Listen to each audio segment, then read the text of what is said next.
अजमेर में आज क्या कुछ हुआ आप देखिए हमारे साथ। अजमेर के कृष्णगंज थाना क्षेत्र में स्कूली छात्रा से समुदाय विशेष के युवकों द्वारा दुष्कर्म व ब्लैकमेल करने के मामले को लेकर हिंदूवादी संगठन भी सक्रिय हो गए हैं। सभी संगठनों का कहना है कि नाबालिग के साथ दुष्कर्म करने वाले आरोपियों को किसी भी सूरत में बख्शा नहीं जाना चाहिए। आरोपियों के साथ जरा भी दया नहीं दिखना चाहिए और इन्हें फांसी की सजा दी जाना चाहिए, जिससे समाज में इस तरह का अपराध करने से पहले लोगों में डर हो। आदेश श्रीमान देवनानी साहब देंगे। देवनानी साहब प्रशासन है, सरकार है, मालिक हैं वो हमारे जनता के। हमसे उन्होंने वादा किया था कि महिला सुरक्षा पर हम विशेष ध्यान देंगे, पर ऐसा लग नहीं रहा है, हमें प्रतीत नहीं हो रहा, हमें महसूस नहीं हो रहा है। हमें लगेगा जब आपकी कार्रवाई धरातल पर आएगी और समाचार पत्र के माध्यम से, इलेक्ट्रॉनिक मीडियम के माध्यम से हमें मालूम पड़ेगा। इस प्रकरण के अंदर SIT गठित की जाए और SIT के माध्यम से इसकी जांच कराई जाए और जांच कराने के साथ इसमें जितने भी इन्वॉल्व जो उस युवकों की कॉल डिटेल से, उनके फोन से आपको ध्यान में आएगा कि बहुत सारा एक बड़ा गैंग इसके अंदर आएगा, उन सब को आरोपी बनाया जाए और साथ ही उनको कठोर से कठोर सजा दिलाने का काम किया जाए। और साथ ही हमने ये भी मांग की है कि आज हमको ध्यान में आता है कि नौसर घाटी के नीचे तलहटी में जिस प्रकार से वन विभाग के भूमि पर अवैध कैफे और रेस्टोरेंट बने हैं, जो कि एक अड्डा बन चुके हैं इस प्रकार की गतिविधियों का, कि वहाँ पर नाबालिग बच्चों को ले जा करके वहाँ पर जो है कुछ लोग गलत काम करते हैं, उन कैफे की भी जांच कराई जाए और उन सारे कैफों को जो अगर वो अवैध हैं तो उनको तुरंत वहाँ पर न केवल सीज किया जाए बल्कि उनको तोड़ करके और वहाँ से हटाया जाए। नगर निगम की अस्थायी अतिक्रमण शाखा की ओर से सोमवार को आनासागर पुरानी चौपाटी से लेकर जीमाल के आगे तक अतिक्रमण हटाने के लिए अभियान चलाया गया। दल के प्रभारी पुलिस निरीक्षक रविश सांवरिया के नेतृत्व में निगम की टीमों ने सड़क से अस्थायी अतिक्रमणों को हटाया। इस दौरान फल सब्जी बेचने वालों की ओर से किए गए अस्थायी अतिक्रमणों को हटाया गया। नगर निगम की टीम ने सख्ती बरतते हुए सड़क पर सामान रखे सामान को हटवाया। इस दौरान कई जगह पर निगम को अतिक्रमियों का विरोध भी झेलना पड़ा, लेकिन निगम अधिकारियों ने सख्ती बरतते हुए सड़क पर रखे सामान को हटवाया।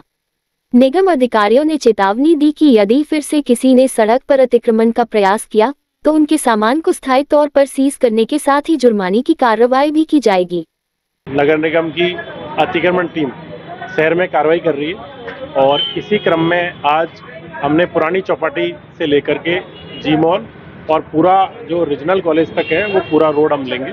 इवन हम पूरा जो सर्किल है आनासागर का, उसके ऊपर जो अतिक्रमण हो रखे हैं उन सभी को हटाएंगे। इसी क्रम में बीच के अंदर काफ़ी सारे अतिक्रमण हमें मिले हैं, जिसमें रोड के ऊपर लोगों ने फ्रूट्स की ठेले खोल रखे हैं, ज़मीन पे कुछ रख रखे हैं। इस तरीके की बहुत सारी संख्या में अतिक्रमण हुए मिले हैं। उसको नगर निगम की टीम के द्वारा आज कार्रवाई की गई है, उनको हटवाया गया है और चेतावनी दी गई है कि इस तरह का यदि अतिक्रमण होगा तो उस पूर्ण अतिक्रमण को हटा दिया जाएगा।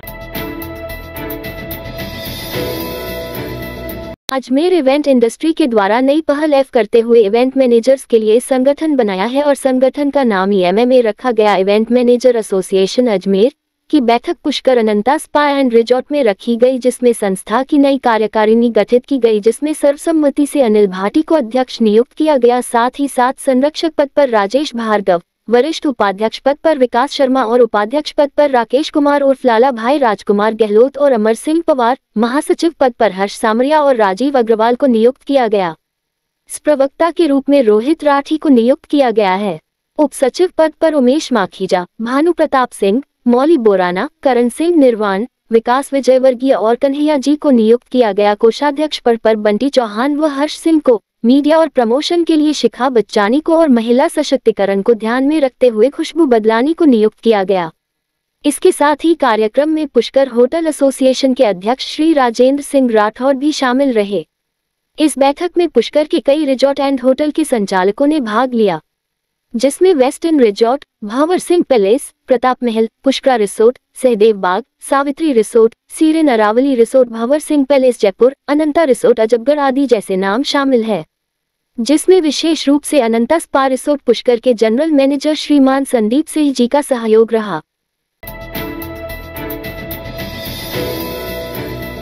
5 जून को विश्व पर्यावरण दिवस के उपलक्ष्य में टाटा पावर अजमेर प्रबंधन करेगी पर्यावरण संरक्षण और नागरिक स्वास्थ्य की जागरूकता हेतु TPADL वॉकाथॉन 2024। इस मौके पर अजमेर के पुलिस अधीक्षक देवेंद्र बिश्नोई होंगे मुख्य अतिथि। आए शहर की बिजली व्यवस्था संभाल रही टाटा पावर अजमेर प्रबंधन 5 जून 2024 को अपने कर्मचारियों एवं अजमेर शहर वासियों को नागरिक स्वास्थ्य के प्रति जागरूक करने एवं पर्यावरण संरक्षण की चेतना जागृत करने हेतु TPADL वॉकाथॉन का आयोजन सुबह 06 बजे अजमेर के पुलिस अधीक्षक श्री देवेंद्र बिश्नोई की अगुवाई में रीजनल कॉलेज GSS से प्रारंभ कर वैशाली नगर GSS पर उनके पर्यावरण संरक्षण और नागरिक स्वास्थ्य पर संबोधन के साथ समापन करेगी। टाटा पावर अजमेर प्रबंधन की इस मुहिम में TPADL के CEO सुनील कुमार शर्मा के नेतृत्व करीब 120 कर्मचारी एवं अधिकारी भाग लेंगे। साथ ही 15-20 वॉलंटियर्स इस दौरान सड़क सुरक्षा नियमों तथा अन्य सभी व्यवस्थाओं की कुशल पालना सुनिश्चित करेंगे। इस रात की सुबह नहीं होती जब तक हाथ में उसकी गर्माहट नहीं होती। चाय का प्याला, अखबार साथ पुराना है, मिट्टी से जोड़ता है। खबरों की खुशबू से सारा घर महकता है। हर रंग में ढला कहानियों से किस्सों तक ले जाता है बेरोक टोक। देश के हर हिस्से तक ये हकीकत का आईना है, ख्वाबों को सच करके दिखाता है। दैनिक नवज्योति, आपके लिए, आपके साथ। ये थे आज के मुख्य समाचार। विस्तार से जानने के लिए पढ़ते रहिए दैनिक नवज्योति। दैनिक नवज्योति के YouTube चैनल को सब्सक्राइब करें और ताज़ा अपडेट के लिए बेल आइकॉन दबाएं।